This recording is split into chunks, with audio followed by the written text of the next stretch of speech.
Exactly, because we were wondering if Xabi Alonso's changes, which included leaving Vini Jr. on the bench for today's game, was a bit of a message that Real Madrid needed to pull up their socks after what was a lackluster performance last week. Even though they still got the win, they got a 3-0 win here today. Let's welcome in our boy, Luis Garcia, as well, who's joining us. But Craig, let me come to you first for this one, because, again, you had your moments in this game where you were almost fighting sleep. It's not the Real Madrid performance you wanted. Usually it's Shaka fighting sleep, but Craig said, whoo! Well, I'm not sure that was the game or whether it was just me. It might have been a bit of both. You had to go for multiple snacks to stay away. Too much chocolate. Real Madrid deserved the win. Clinical in the second half. Not flamboyant, not brilliant, but certainly good enough, as was touched on in commentary. Real Oviedo just limited, in terms of what they could offer, so had to do a lot of defending. Big story was Alexander-Arnold out, Vinícius Jr out, Rodrigo in from the cold, the Antarctic almost, from where he was. What was that all about? And Vinny coming on, and Mbappe continuing the good start to the season, 3 goals now in the last 2 LaLiga games. And Vinny coming on and having a bit of everything, having the dive, the assist, the goal, the anger, the sort of emotion, the frustration that, he was on the bench. And I think Xabi Alonso, when he goes home, will have a little smile about that and go, I got a reaction. Yeah. Okay, it was Real Oviedo. It was 20, 25 minutes, whatever it was, I can't remember. But I got a reaction. I didn't get a player who come on and sulked.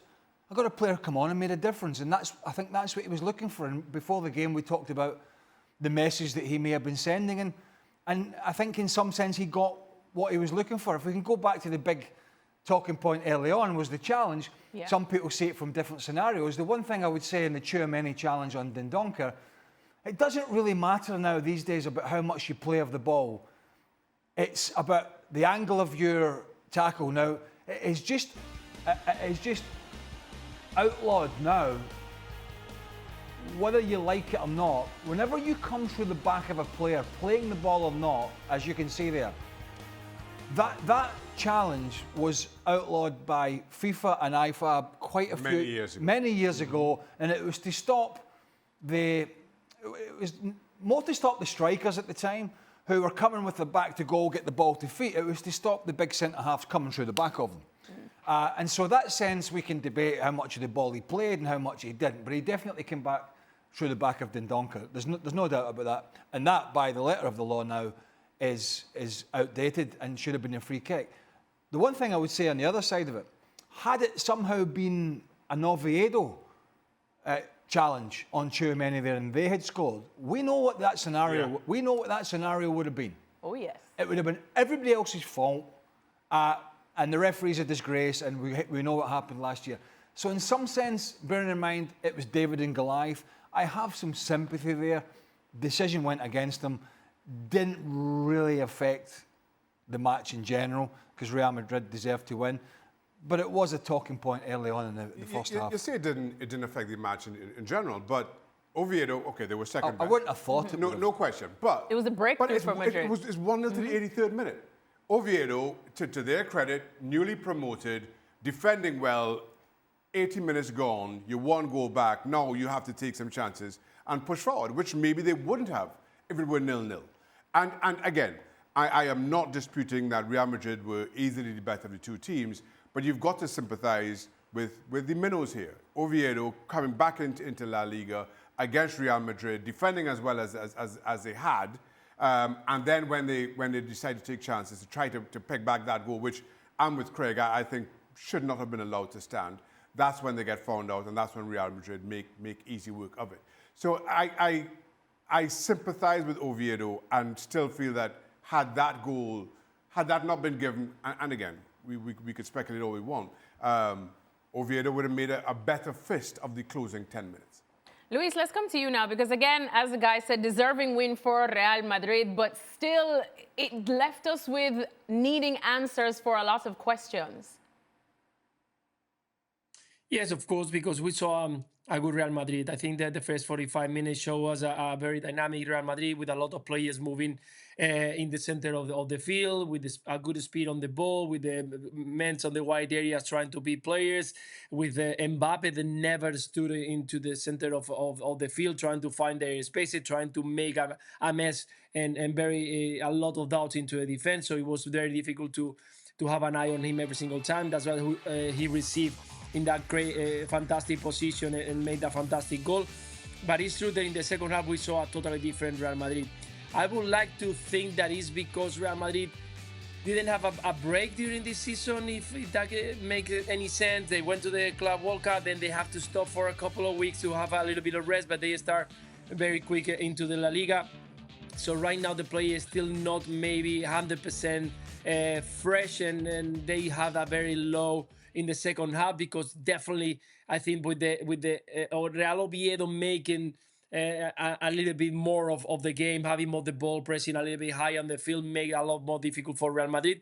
But we didn't see the same intensity of Real Madrid in the second half. So I will give that to Real Oviedo. I like what I saw from Real Madrid in the first 45. It was only one goal. The two other goals, they came with Real Oviedo open up and leave a lot more space behind. So you know that if you got Vinícius or Mbappe right there, you're going to be punished. And in the end, overall, a good result for Real Madrid. Of course, you need to continue fixing things. There is a new manager, new players. I think the life can change so much for a player. And I'm going to point today Arda Güler, that last year struggled so much to get minutes. In the last 3-4 games of the season, start playing in the center midfield. And right now is a key player for Xabi Alonso. So for all the players who normally don't get a lot of minutes, you never know what is going to happen when a new manager arrives. So I think a good 3 points for Real Madrid, and I'm sure that we are going to continue seeing better and better. And I know that it's pretty clear that, Luis, that Xabi Alonso was sending some sort of message to Vinícius Jr, because Rodrigo's not really going to play much at all, if he's at Real Madrid by the end of the transfer window. That's debatable. Even if he is, Vinícius is going to play. What's your reading of the other big decision today? Carvajal and Trent Alexander-Arnold. Obviously, Alexander-Arnold played against Osasuna. Carvajal's fit again, and he got the nod today. What's your reading on that scenario? Yes, I think it's another message that, of course, Alexander-Arnold is got a fantastic quality and abilities to have the ball and to look for fantastic passes. I thought that today would have been a very important player, because you know that you are going to be dominating the game. So having a player who can deliver good ball from the wide areas was going to be very important. Even his fantastic strike from long distance in teams that they are in a low block, I think that it suits a lot. But Xavi decided to give more minutes, and a lot of minutes to Carvajal. He knows that he's going to need him. He needs to start giving. So he thought, okay, today we are going to have a lot of the ball, so I can give a lot of minutes to Carvajal. We are not going to struggle in good transitions, so Carvajal can have a very pleasant, we can call it this way, game. And it's minutes that Carvajal is going to need from now until maybe in December, a lot of those. And in these kind of games, it could be helpful. So I don't think that he's trying to make a big statement right there, but it was needed to give minutes to Carvajal. Sounds like you've talked to Xabi Alonso and he's told you. that sounds like a manager's explanation. A manager's explanation to a big signing who has played one match and has been dropped. That sounds like, listen, there's minutes. I need Danny Carvajal to get minutes. And you're fit, you're young, you're fit. He's in his 30s now. He was out for a year. I just need him. I'm not dropping you.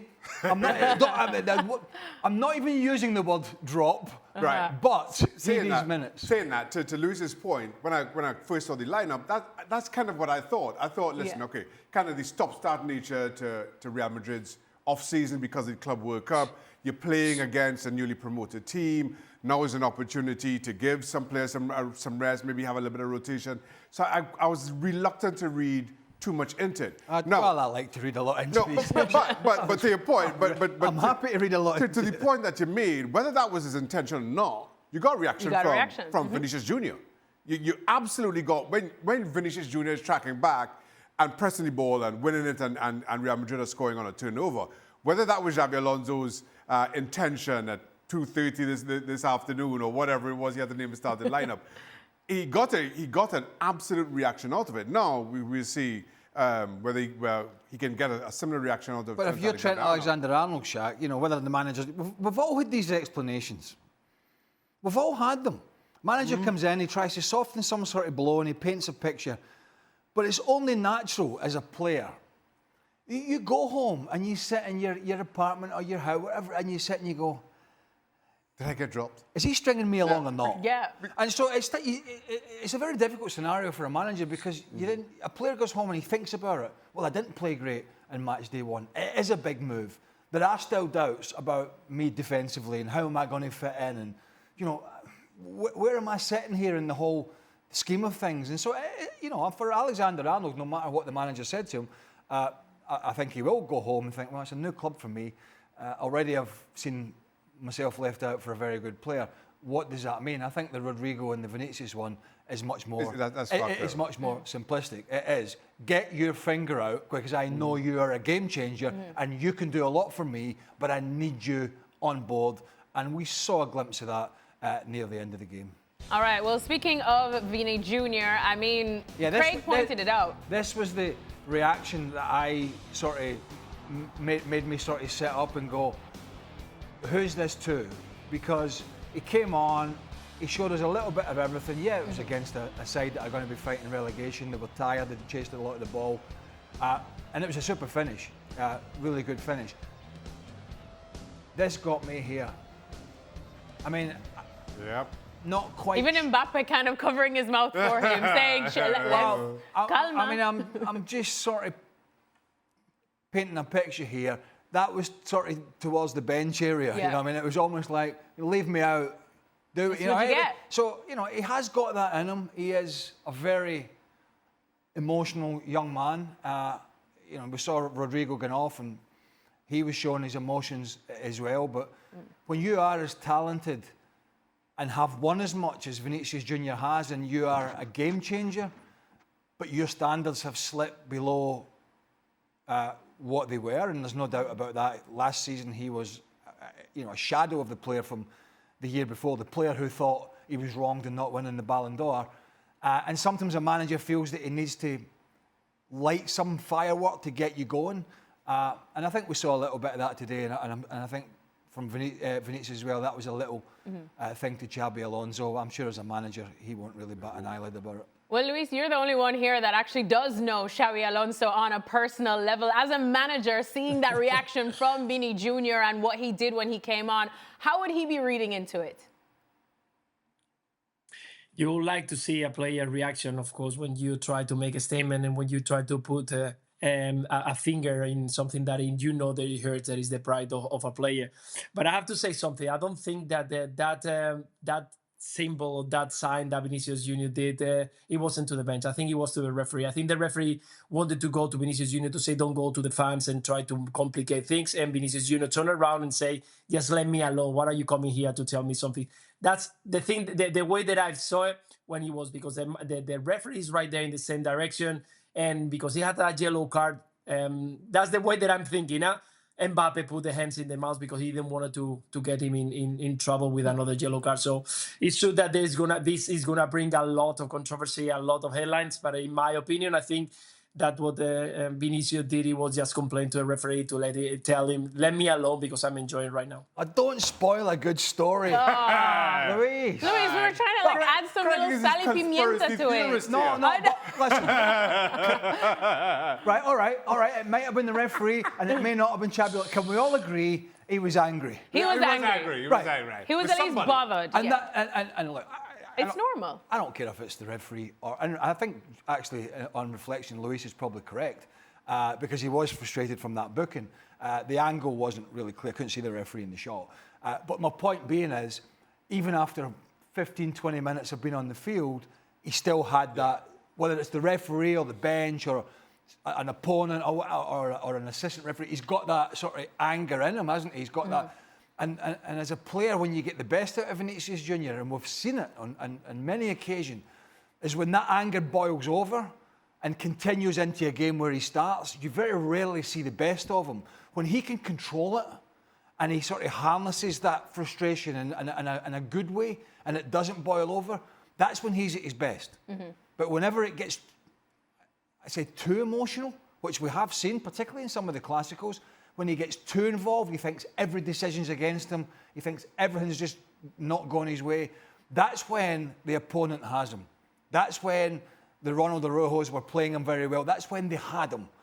When his emotions sort of boiled over and it took him away from his sort of game head. The interesting thing this year will be whether he can get that game head back on and form this sort of relationship with Mbappe or whoever it is, because if they do that, then they could be a force certainly going forward. But again, it's down to the player and what he can do. But he was excellent when he came on today, and that's what the manager wanted. Well, you know what Luis Garcia wants? He wants to chill and unwind with a nice glass of Spanish wine, Luis. Does he ever finish a show? Does he ever? It's late in Madrid. He wants to go and unwind. He's living in the future. Listen. Nobody wants to go and unwind more than me.